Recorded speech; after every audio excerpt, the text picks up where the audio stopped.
Hey everyone, welcome back to Love Hackers, your daily dose of dating advice. I am Alex Carter, And I'm Sophie Tanaka. and we are your dating gurus Mhm. here to help you decode the often mystifying world of romance. That's right. Today, we're tackling a challenge I know many of you face, figuring out if she's actually into you, and more specifically, if she's ready for that first kiss. Oh, the first kiss. Yeah, it's all about reading those subtle signs, and trust me, sometimes it feels like learning a whole new language. You're telling me it can be so confusing. Right. So to help you avoid those awkward encounters, we're going to equip you with the knowledge to decipher those subtle hints, like a pro. Think of it as your secret decoder ring Like a secret decoder ring. I love that. for the language of attraction. Yeah. Before we even get to those signs, though, remember, you've got to set the stage. Timing and privacy are crucial for a first kiss. Spontaneity is fantastic, but you've got to be socially aware. Don't make a move during a serious conversation or when you're surrounded by people. Yeah, you don't want to interrupt someone's story about, their grandmother being sick to go in for a kiss. Yeah. Exactly. It's a recipe for disaster. Oh, absolutely. Yeah. Reading the room is essential. Yeah. Instead, look for those private or semi-private moments, like a doorstep after a date, a quiet corner at a bar, or even just a car ride where you can actually focus on each other. Right, like those little in-between moments. Yeah, exactly. Now, once you've got the setting right, it's time to start paying attention to her body language. There are 9 telltale signs that she might be ready for that kiss, and believe me, they're not always as obvious as you might think. Okay, I'm all ears. Hmm. What's the first sign we should be looking for? Intense eye contact. And I'm not talking about a quick glance, but a deliberate, lingering look that says, I'm interested. Okay. It's that kind of eye contact that makes you feel like you're the only person in the room. Right, like she's trying to connect with you on a deeper level. Yeah. It's almost like she's sending a secret message with her eyes. Exactly. And if you find yourself getting lost in those eyes, chances are she's feeling the same way about you. Now let's move on to sign number 2, which is all about physical proximity. If she starts closing the distance between you leaning in while you're talking or finding excuses to brush against you, that's a strong indication she's comfortable with you and maybe even wants to be closer. That makes sense. It's almost like she's subconsciously testing the waters, seeing how you react to her being in your personal space. Absolutely. And speaking of comfort, sign number 3 is a classic, the head-on-shoulder rest. This seemingly innocent gesture is actually a huge indicator of trust and intimacy. Wow. She's literally letting her guard down and getting physically close to you. It's a bold move that definitely screams, I feel safe and comfortable with you. But what if she's not the type to make such a bold move? What are some more subtle signs we should look for? That's a great question. Sometimes the signs are less about grand gestures and more about subtle shifts in her demeanor. For example, pay attention if she suddenly becomes shy or reserved. It might seem counterintuitive, but that shift from comfortable banter to nervous energy could actually be a sign she's feeling flustered because she's attracted to you. So basically, a change in her usual demeanor could be a good thing, especially if it's towards a bit of shyness. Interesting. What else should we be on the lookout for? Well, along those same lines, keep an eye out for fidgeting. If she starts playing with her hair jewelry or even just a glass, it could be a sign of nervous energy stemming from, you guessed it, attraction. Yeah. Think about it. You know how you get butterflies in your stomach when you're around someone you like? Fidgeting is kind of like the outward expression of those butterflies. That's a great analogy. It's like her body language is betraying her excitement. It's almost like she can't sit still because she's so drawn to you. Exactly. Now, we can't talk about body language without mentioning touch. Sign number 6 is all about her receptiveness to physical contact. Does she seem comfortable when you brush your hand against hers? Does she linger when you give her a hug? These are all green lights that she enjoys your physical presence and might be open to more. Okay, I'm starting to see a pattern here. It's all about paying attention to those small, often subconscious cues. And I guess it's important to remember that every woman is different. So what might be a clear sign for one person might not be for another. You're absolutely right. That's why it's so important to pay attention to the overall vibe and context of the interaction. But let's move on to sign number 7, which is a bit bolder than the others. Lip biting or licking combined with eye contact. Ooh. This one is pretty hard to misinterpret. Oh. It's a clear indication that she's thinking about kissing you and she's not afraid to show it. Wow, that's a pretty direct signal. Uh-huh. I'm guessing this one usually comes later in the date when the attraction has already been established. You're right. It usually happens when there's already a certain level of comfort and flirtation going on. Now here's a sign that might surprise you. Her reaction to compliments about her hair. Her hair. Okay, I'm intrigued. Tell me more about this one. It's simple.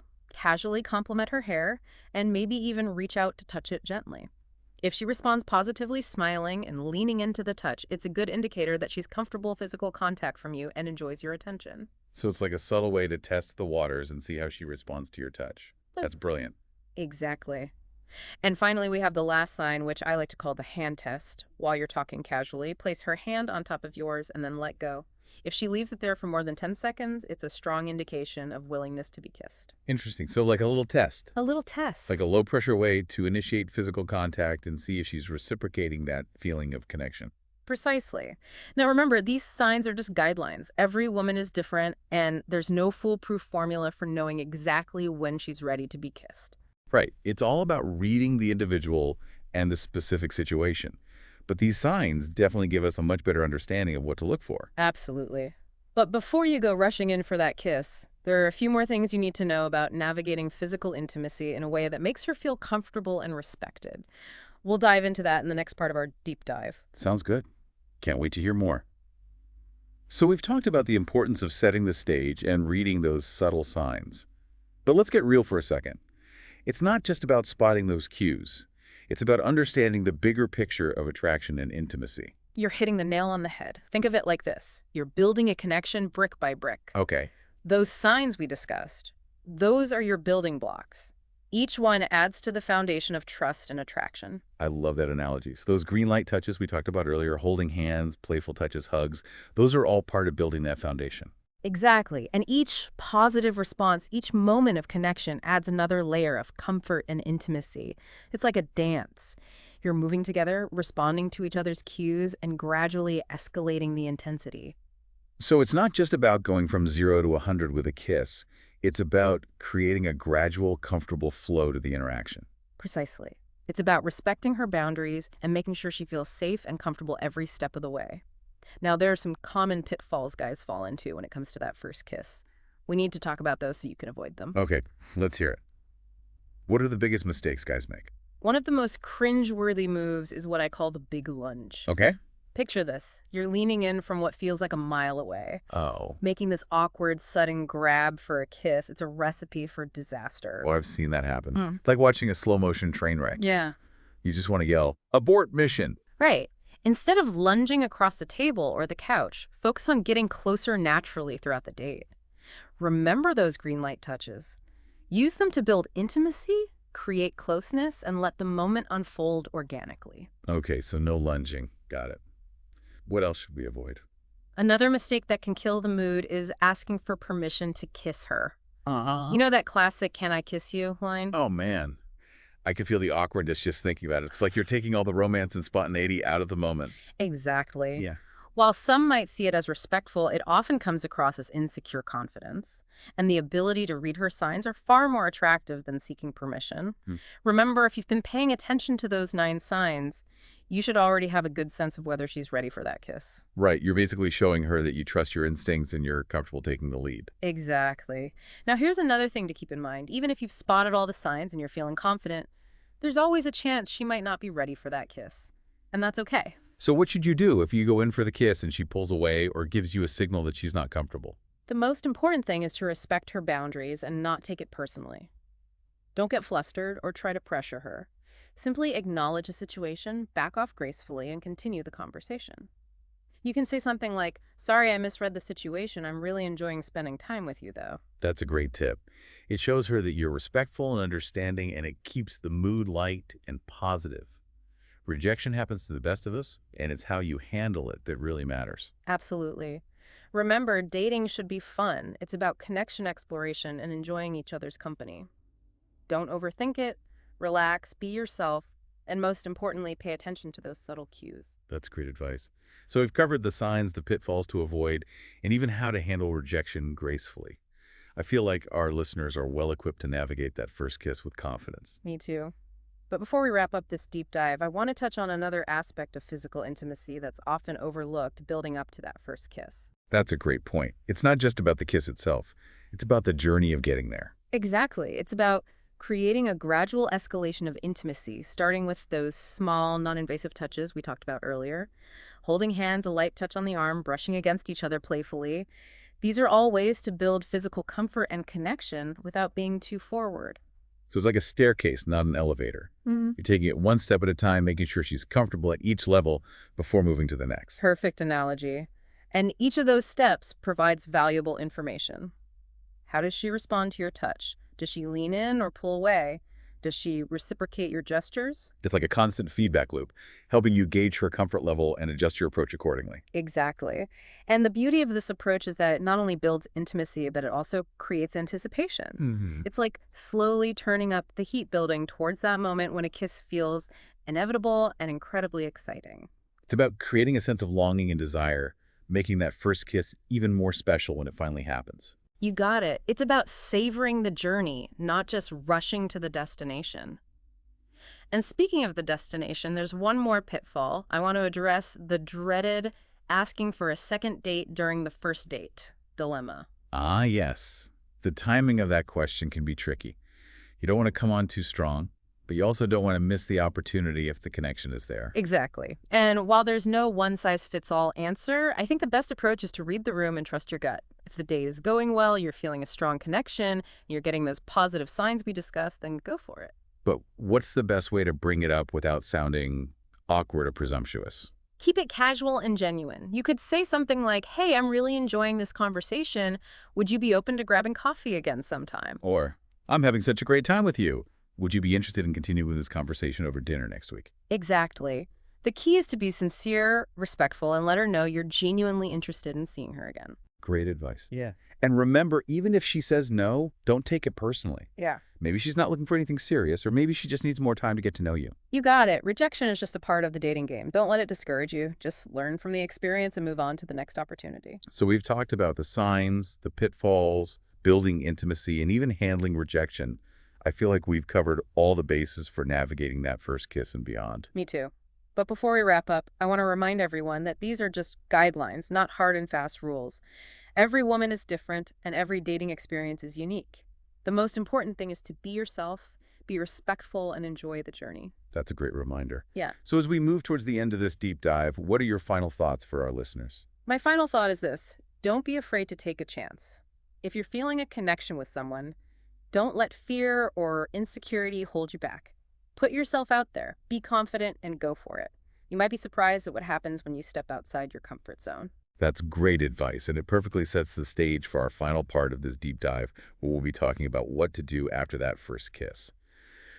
All right, so we've covered a lot of ground in this deep dive, from deciphering those subtle signs of attraction to building intimacy and navigating that all-important first kiss.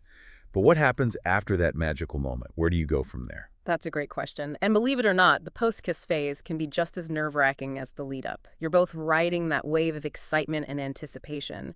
But it's important to keep the momentum going without coming on too strong. So how do you strike that balance between maintaining the spark and not overwhelming her? Any tips for navigating those uncharted waters? Absolutely. First and foremost, remember to keep the communication flowing. Don't let that comfortable silence turn into an awkward one. Keep the conversation light and engaging. Ask her questions about herself and share some of your own stories and experiences. Right. You want to show her that you're genuinely interested in getting to know her.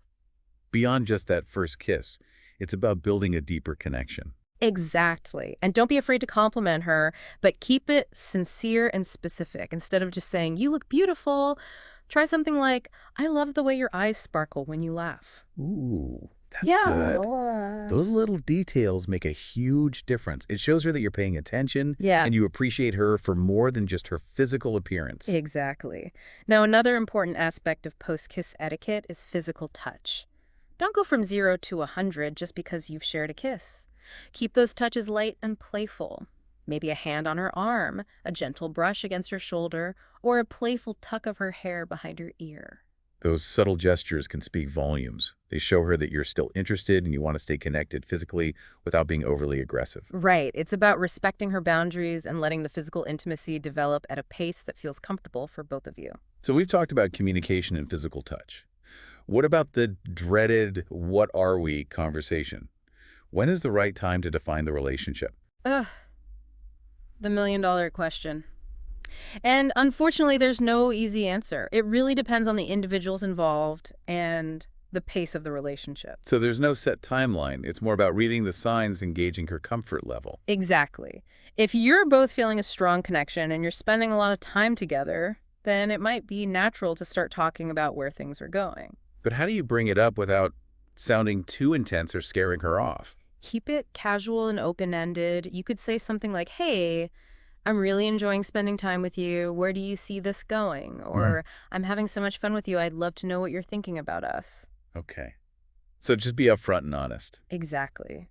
The key is to be honest and genuine about your feelings while also respecting her space and giving her the opportunity to share her thoughts. That's great advice. And I think it's important to remember that even if you've shared a kiss, it doesn't necessarily mean you're both on the same page about the future of the relationship. Absolutely. It's important to have open communication and be respectful of each other's feelings, even if they don't align perfectly.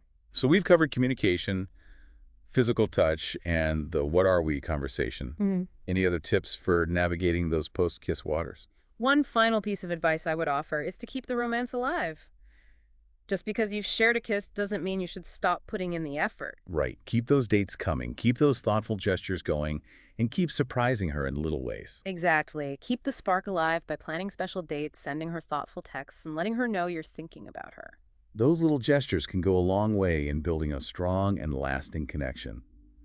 So as we wrap up this deep dive, let's recap those key takeaways for our listeners. Absolutely. Remember, the post-kiss phase is all about continuing to build that connection, communicating openly and honestly, respecting her boundaries, and keeping the romance alive. Those are great tips. And remember, listeners, these are just guidelines. Every relationship is unique. So trust your instincts and go with what feels right for you. Exactly. And if you ever have any questions or need some extra guidance, you know where to find us. That's right. I'm Alex Carter, And I'm Sophie Tanaka. and you've been listening to Love Hackers, your daily dose of dating advice. Don't forget to subscribe, like, comment, and share this episode with your friends. And most importantly, go out there and rock that post-kiss phase. Until next time, happy dating.